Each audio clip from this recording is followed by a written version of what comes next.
but I was connected to the theme again of visualization in planning, when I was asked by Berlagezaal, professor in Munich, to give a lecture on visioning and visualization quite recently. I have started to think about the entire subject and diving in my material, even in my PhD, and what I would like to present now is the result of that. Visualization, my interest in visualization is for a great part funded by the assumption, my assumption, that spatial planning derives its rationale from ideas and perceptions about desired spatial development and desired spatial structures. And you can also say that the planning is supported by visions, and many of these visions are supported by some kind of visualization. And the spectrum of ways to visualize ideas in spatial planning is extremely wide, especially when you look at all levels of scale. My main interest is in regional planning, and then some ways to visualize space and territory are less relevant. For instance, photography, although we see use of satellite pictures in planning and manipulation of satellite pictures, which in itself is very interesting.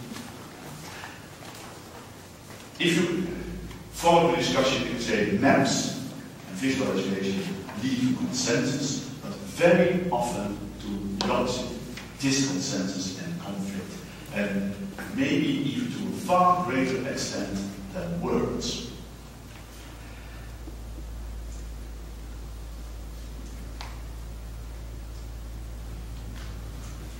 Sorry, this doesn't work, apparently doesn't work. I will use this one. And some of this in general has been explored in literature. On the left we see this very well-known book of Dennis Wood, The Power of Maps, which he recently revised into another book, rethinking about the power of maps.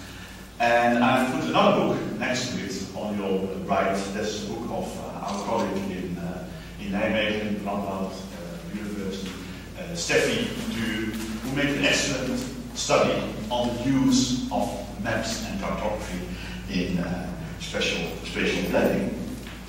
The idea that maps, I'm going to talk now mainly about maps, that maps are used in spatial planning is not often appreciated. And a couple of years ago there was a discussion in the journal of the American Planning Association, JAPA, and the discussion was kick-started by two scholars from the Netherlands talking about the green heart and the power of maps. And they took the position that the use of maps in planning leads to some kind of what they call iconographic games. That people are entangled in a certain interpretation of a spatial structure by the use of maps. And they took the position that in planning one should get rid of the use of maps because of this extreme powerful position they can have. I quote now, one way out of controversy is to adopt planning approaches that depend much less on maps and cartographic images.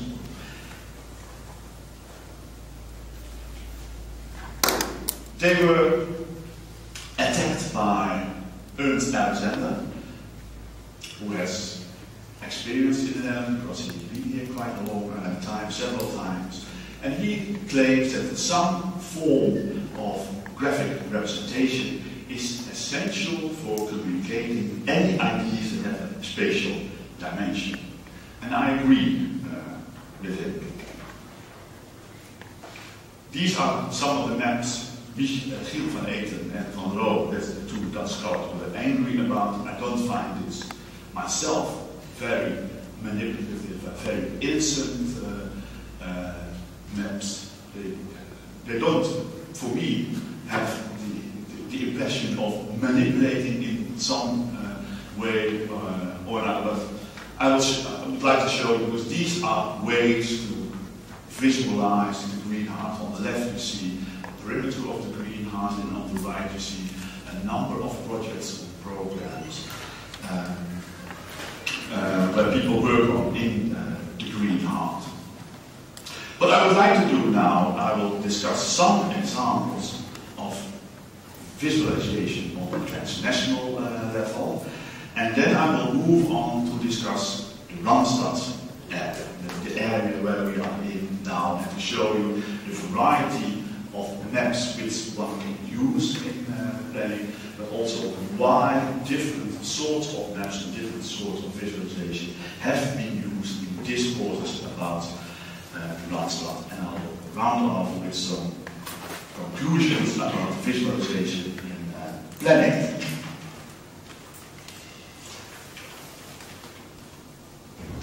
We were just briefly talking, Betsy, about age, and that because of us, we've been around some time, we often think we are very old already. I'm slightly less than Vincent, but I sometimes have the feeling as well. Because I want to use the experience I had in cooperation of an transnational spatial vision called the Benelux Structural Outline. So Benelux was in the mid-1990s. Historically, you could say the Benelux is a kind of anti-genre for European integration, and Benelux has been involved in spatial planning from the 1960s onwards up to the present.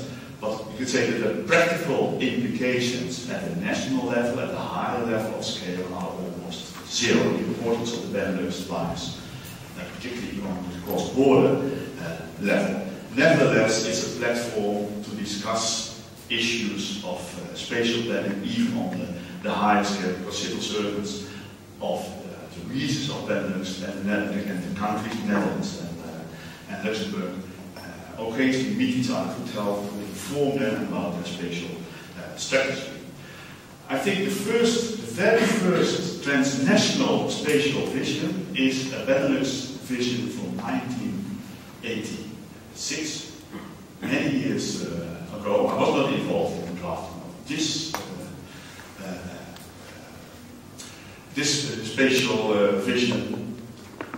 This map is mainly, you can say, a projection of Dutch national urban policy on the entire Benelux territory.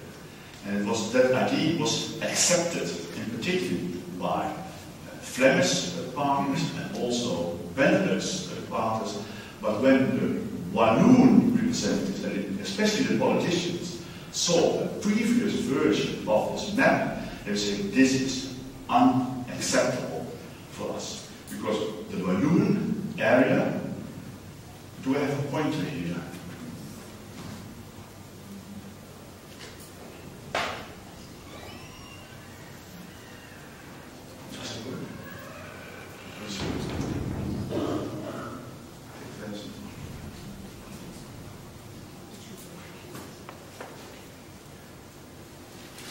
Well, I can.